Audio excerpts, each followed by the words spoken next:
Mungu kwani Kristo.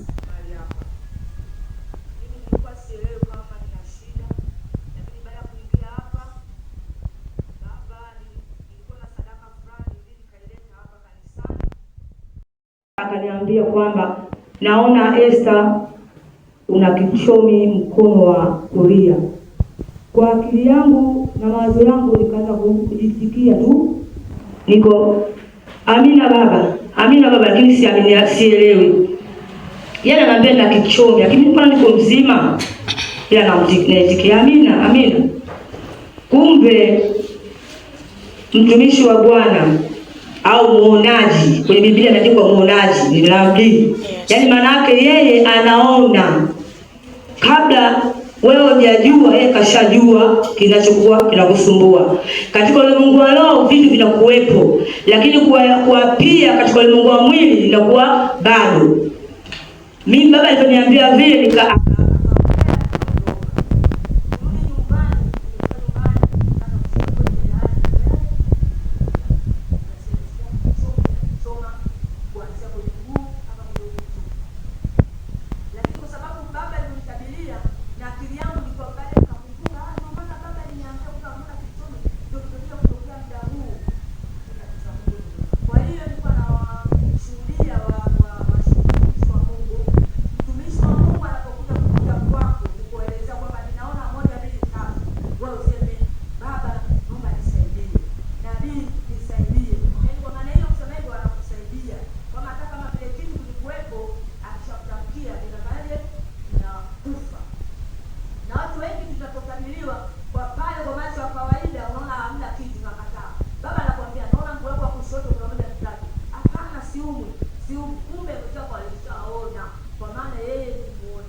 Mungu anaweka suluhu kwenye mambo madogo. Kuna mtu anaweza akapita kule akasema hao watu wako kwenye mabati. Yesu alizaliwa kwenye zizi la ng'ombe kwa sababu ya kusudi. Oh yes. Amen. Sio kwamba vyumba vilijaa, ilikuwa ni mpango wa Mungu. Usidharau eneo unapoona unahisi kama unaenda kufanya labda maigizo hapa. Mimi nina shuhuda nyingi sana toka nimekanyaga mahali hapa. Yes. Na kila siku nashuhudia moja. Leo pia naomba nishuhudie nyingine. Amen. Ilikuwa ni Ijumaa majira kama ya saa 10. Nimekaa kwenye kiti changu pale ofisini, nikatoka kidogo kwenda uwani. Nimeenda uwani, nimefika uwani kwanza nikapata kama uzito. Mimi by professional ni daktari. Kwa hiyo nimefika uwani nikasikia kama miguu, kama kuna mtu ashakuwa malaria, unasikia kama sio lazima, lakini dalili moja wapo, unasikia kama maungio yanakuwa kama yanauma au yamechoka. Unasikia kama uzito kwenye maungio ya miguu yako. Sasa ubaya au ni uzuri wa kusoma elimu ya dunia na kujua elimu ya Mungu ni kwamba ukiunganisha vile vidoti kwenye elimu ya dunia, elimu ya Mungu haina logic. Ndio maana inasema ukiwa na imani kama chembe ya haradali, ndio kaambia mlima ule ng'oka ukang'oka. Kwa hiyo na logic, hakuna uelewa hapo. Yes. Kwenye mambo ya Mungu hakuna uelewa wa mwanadamu. Yes. Uelewa wa mwanadamu uko kwenye mambo ya wanadamu. Kwa hiyo kwenye mambo ya wanadamu jikawaza, kama ni malaria, lazima mtu kwanza angepata tumbo kuuma au kuharisha au kichwa, angepandisha homa yote. Lakini haiwezi ghafla ikaanza, kwa sababu malaria inapotokea inaathiri mfumo wa mmeng'enyo wa chakula. Kwa hiyo ikatokea tu ghafla kwenye Right. Kwa malaria nikafuta kile inaweza kuwa malaria. Nikawaza ya pili, UTI.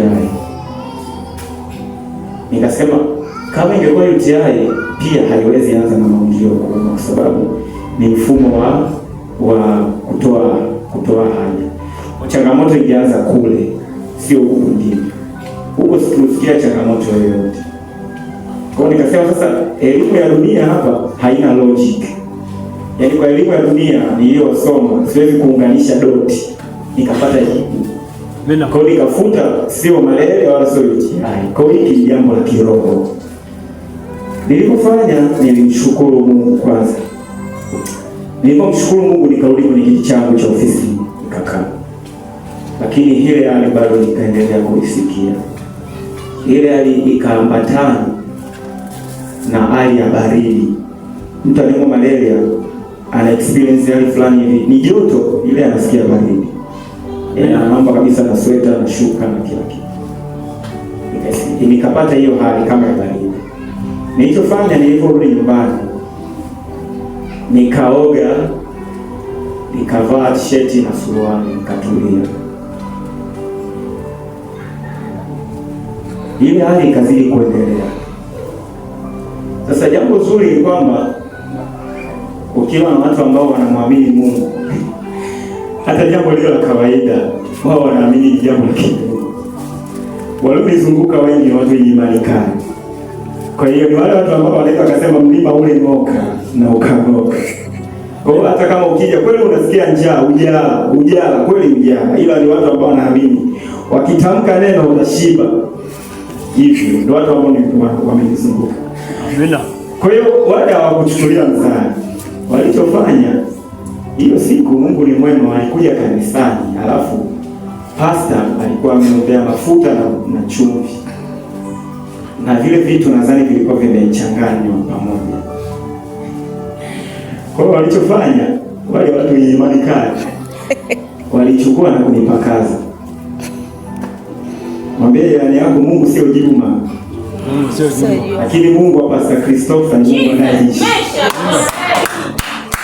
Haikuchukua muda, ni kama nusu saa jambo lile likapotea.